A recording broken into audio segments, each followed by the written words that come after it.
بتعملوا ايه لما بتبقى انت السيء في رواية احدهم؟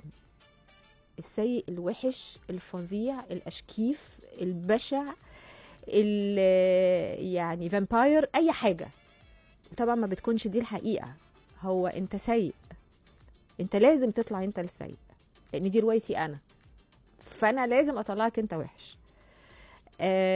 الناس بقى هتحكم ازاي؟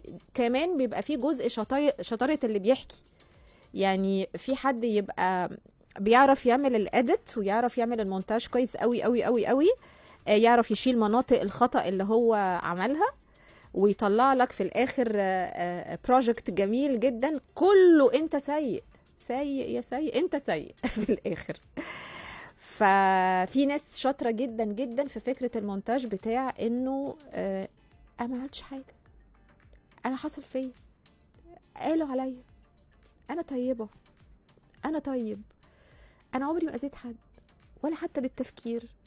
عارفين الاداء ده انا عايزه اتكلم عنه بقى النهارده، والنبي والنبي كلموني النهارده قولوا لي ازاي، قولوا لي لما بتكونوا السيئين في روايه احدهم، وخصوصا لو كان احدهم ده قريب كمان. يعني هي دايما الروايه على فكره بتبقى مع ناس قريبين، السيء ده بيبقى في القريب مش البعيد.